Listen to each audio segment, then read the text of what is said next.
I'm Raj Kumar, President and Editor-in-Chief of Devex. We're back here at the Global Education Skills Forum in Dubai with my friend Scott Weber, Director General of Interpeace. You guys are based in Geneva, right? Yes. And let's talk a little bit about Interpeace for a second before we dive into the topic of peace education and kind of what the future of education ought to be in your mind. Yep. Tell us what Interpeace does. So Interpeace is an international organization working in peace building that was originally created by the UN in 1994. And we're working across more than 20 countries, conflict zones, in order to help local people actually find solutions to the conflicts that they're dealing with, rather than to be dependent on solutions from the outside. And I know one example you gave me earlier is at Somalia. So let's hear about that, because that's a fascinating insight that a group like yours can pick up.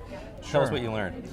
Well, we learned that it has to be the Somalis who build their peace, not the outsiders. And there were over 15 previous attempts at a peace process in Somalia that all failed. They were very externally driven. But when the Somalis were really given the chance to organize themselves and to come to a discussion about their future, it worked. And they've been structuring a bottom-up state building and peace building process in Somalia that is taking hold.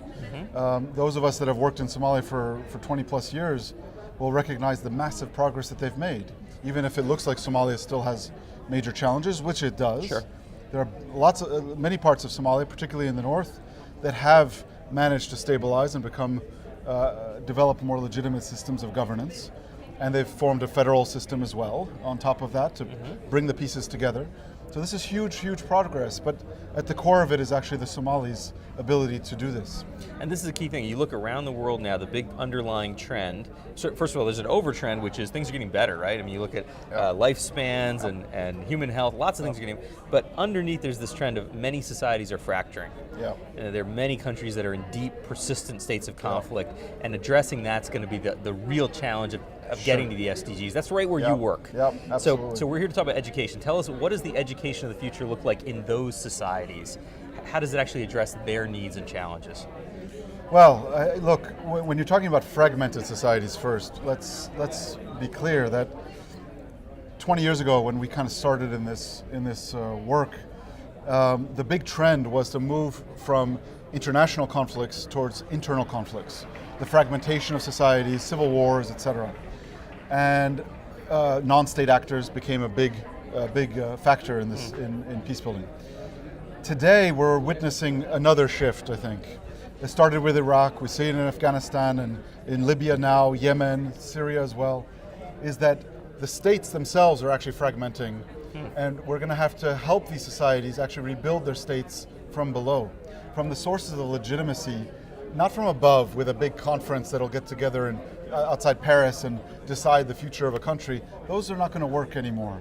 We're going to need to help the people of these societies actually go back to basics, go back to relationships at the local level, build systems of governance that they feel are legitimate, that they can trust, and then build from there, a building block approach. That's what's going to be needed largely in Libya, I believe. It's what has worked in Somalia. Are you optimistic that it can be done, that it can work in a place like Libya? Absolutely, absolutely. But it's going to need for the Libyans to be the ones to do it. There's far too much international interference in Libya. And that was again a lesson from Somalia. Somalia for years was a chessboard of international actors wanting to seek their influence on the Somali stage. Same thing's happening in Libya right now. And it's up to us all to help run defense for the Libyans, to allow them to actually be able to get together themselves and sort out their problems without so much international interference. And where does education fit into that picture? What should education look like in societies that are either fracturing or have the potential to fracture? Well, let's also recognize that war is school too. People are learning even during this time when they're not in school. Violence is a teacher.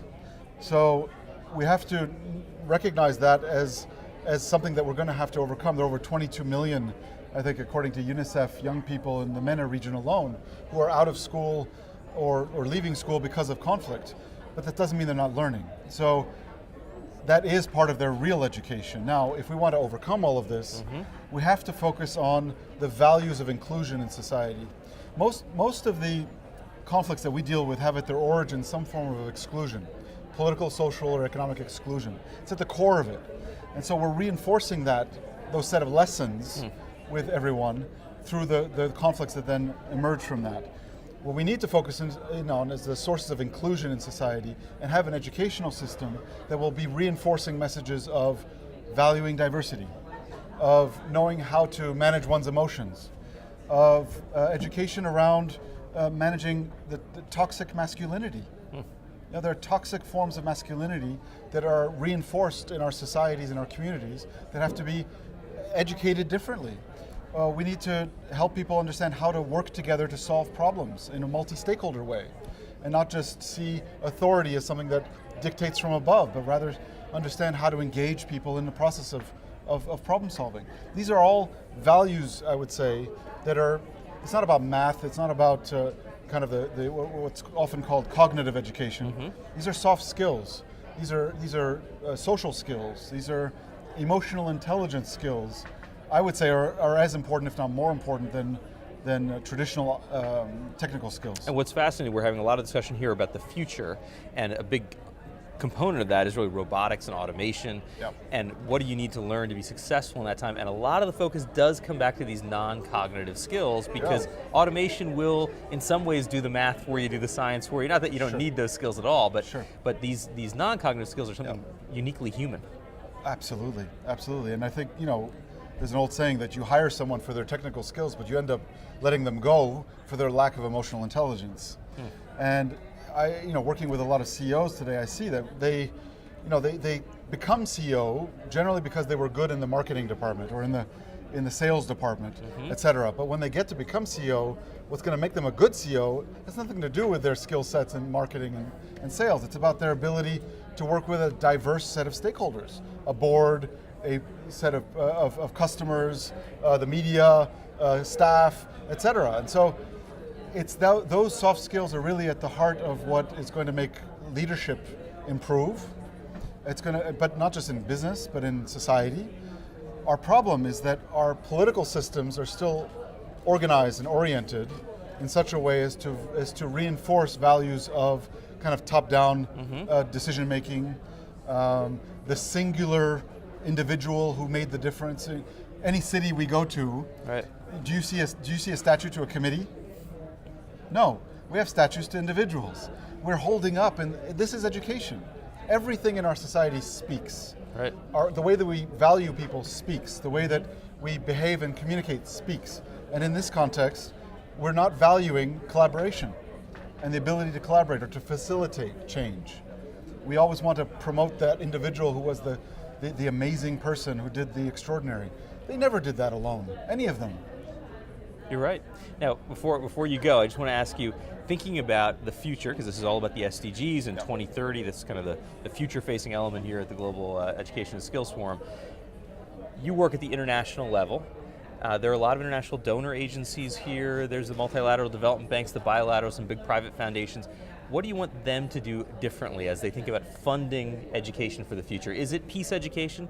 Is that the key message they need to take away from this conference? I think peace education is critical and is not sufficiently mainstreamed. That's one, for sure. I think we do need to focus on teachers. One of the reasons I'm so keen to be here is the Varkey Foundation's focus on teachers, because I really think they're the leverage point in all of this. Because young people, be it across West Africa where we're working or anywhere, young people are looking for models of leadership in their society, and they find it or don't find it in their parents, in their teachers, in their political leaders, or in community individuals or religious leaders often. And so the teachers need to walk the talk of this in order for the values to be transmitted. That's one area. So peace education, but look at teachers in their ability to actually be conduits or vectors of that through walking the talk and behaving that way. Two, I would say we really need to look at the relevance of our education. If I had to put $1 in, to improve education, is it in improving facilities or salaries or this or that? I would say I would put it on the relevance of the education. We're teaching people skills, or we're giving them knowledge, but not necessarily the skills. We're focusing on a lot of the cognitive, technical aspects of math and science, etc., but not enough on these social and softer skills. So what's going to be relevant to make people good global citizens is one thing, but where we are today with our curricula and what we're valuing in our education system is far away from that. So we need to get those closer together. And that's through looking really at the relevance of what's going to make a good global citizen or local citizen to be in a community even. Sure. Well, these are tough questions, but one of the things that's very inspiring about this event is there are 50 of the world's best teachers wandering the halls here around us. Tomorrow night there'll be the prize awarded, the top 10 will be up on stage, and the best teacher in the world, according to this independent process, will be named. It's an inspiring moment, as tough as the issues are that you're talking about that and we're look working at why on. are they selected as these top teachers is not so much because they're great in math. Right. Right? It's Right. because they're inspiring That's young right. people and living the values. So Absolutely. that's the key. Well, thank you for taking some time to be with us at Devex Pleasure. today. Great to see you and again. Yeah, enjoy the conference. Thanks so much.